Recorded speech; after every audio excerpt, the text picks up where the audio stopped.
नमस्कार सम्पूर्ण दर्शकबिनहरूमा आज हामी 2082 साल फागुन महिनाको 21 गते भएको जुन निर्वाचन थियो संसदीय निर्वाचन त्यसमा चाहिँ कसले विजयी र कसले कति स्थानमा अग्रता ल्याएको छ भन्ने विषयमा कुरा गरौँ। अहिले ताजा अपडेट अहिलेसम्म प्रतिनिधि सभाको प्रत्यक्षतर्फ लगभग 165वटा निर्वाचन क्षेत्रमध्ये लगभग एक ठाउँमा विजयी भइसकेको छ राष्ट्रिय स्वतन्त्र पार्टी। त्यो हो काठमाडौँ क्षेत्र नम्बर 1मा।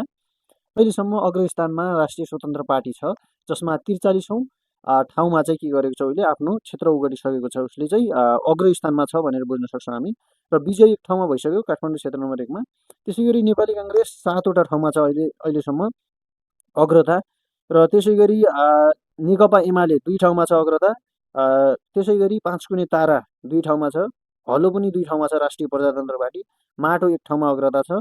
र त्यसै गरी अरूको चाहिँ अहिलेसम्म आएको छैन लिस्ट। र झापा क्षेत्र नम्बर 5मा राष्ट्रिय स्वतन्त्र पार्टी, जुन चाहिँ हाम्रो मेन प्रतिस्पर्धा भइरहेको ठाउँ हो नेकपा एमाले र राष्ट्रिय स्वतन्त्र पार्टीको। त्यसमा चाहिँ राष्ट्रिय स्वतन्त्र पार्टीले 10,190 भोट ल्याएको छ भने केपी शर्मा ओलीले चाहिँ 4,087, अर्थात् त्योभन्दा ठ्याक्कै 6,000ले बढी छ राष्ट्रिय स्वतन्त्र पार्टी। त्यसै गरी सर्लाही क्षेत्र नम्बर 4मा चाहिँ गगन थापा चाहिँ अग्रस्थानमा हुनुहुन्छ। उहाँले चाहिँ लगभग अहिले नेपाली काङ्ग्रेसले अगाडि छ, राष्ट्रिय स्वतन्त्र पार्टी अहिले दोस्रो स्थानमा रहेको छ। यो चाहिँ पूर्ण रूपमा तथ्याङ्क बाहिर आइसकेपछि थाहा हुने हो कसले जित्छ भनेर। यसमा चाहिँ त्यतिकै भन्न सकिँदैन। क्षेत्र नम्बर 3मा चितवन 3मा चाहिँ अहिलेसम्म सोभिता गौतम अगाडि हुनुहुन्छ राष्ट्रिय स्वतन्त्र पार्टी। रेणु दाहाल दोस्रो स्थानमा हुनुहुन्छ अहिले।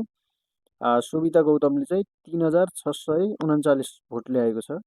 र काठमाडौँ क्षेत्र नम्बर 3मा राजु पाण्डे, उहाँ पनि अग्रस्थानमा हुनुहुन्छ अहिले। लगभग 6,584 भोट ल्याउनु भएको छ भने कुलमान घिसिङले 4,220 मात्र छ। भनेपछि राजु पाण्डेले जित्ने सम्भावना बढी छ काठमाडौँ क्षेत्र नम्बर 3मा। काठमाडौँ क्षेत्र नम्बर 1मा विजय भइसक्नुभयो रन्जु न्यौपाने, 15,445 भोट, लगभग 51% आइसकेको छ उनको।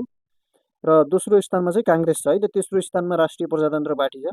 त्यसै गरी चर्चित क्षेत्रहरूमा अरू तनहुँ क्षेत्र नम्बर 1मा स्वर्णिम बाग्ले, अर्थशास्त्री, इकोनोमिक्स हुन् उहाँले पनि करिब 2,131 भोट ल्याउनु भएको छ भने काङ्ग्रेसले 963 मात्र छ।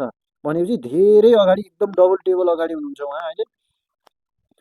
त्यसै गरी चाहिँ रूपन्देही क्षेत्र नम्बर 2मा चाहिँ राष्ट्रिय स्वतन्त्र पार्टीले चाहिँ फेरि यसमा त सुलभ खरेल भन्ने को छ यो, यहाँ चाहिँ एकदमै अग्रस्थानमा छ है त। लगभग यहाँ चाहिँ 10,519 भोट ल्याएको छ उहाँले चाहिँ।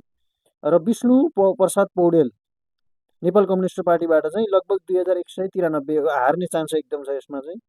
गुल्मी क्षेत्र नम्बर 1मा अहिले काङ्ग्रेस अग्रस्थानमा देखिएको छ।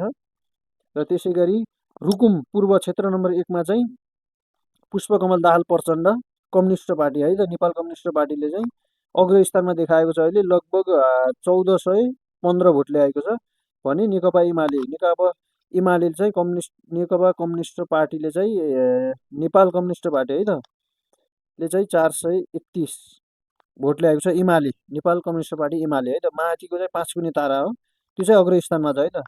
पुष्पकमल दाहालले जित्नु भएको छ त्यहाँ चाहिँ, अहिलेसम्म अग्रस्थानमा हुनुहुन्छ। जुम्ला क्षेत्र नम्बर 1मा ज्ञानेन्द्र साई अग्रस्थानमा हुनुहुन्छ। उहाँले 530 भोट ल्याउनु भएको छ। लगभग हलो चाहिँ अगाडि छ अहिलेसम्म। र त्यसै गरी चितवन क्षेत्र नम्बर 2मा रवि लामे छाने अग्रस्थानमा हुनुहुन्छ। चितवन क्षेत्र नम्बर 2मा 6,700 भोट ल्याउनु भएको छ भने एमाले 2,329 भोट ल्याएको छ अहिलेसम्म। यहीको जित्ने प्रबल छैन है त। प्रोबेबिलिटी भनेको रवि लामे छानेको सम्भावना बढी छ अहिले चितवन क्षेत्र नम्बर 2मा। र अहिलेसम्म जित्ने बढी सम्भावना भएका व्यक्ति भनेको बालेन शाह, रवि लामे छाने र काठमाडौँ क्षेत्र नम्बर 1मा जितिसक्यो है राष्ट्रिय स्वतन्त्र पार्टीले। लगभग 43औँ स्थानमा अग्रस्थानमा छन् उनीहरू।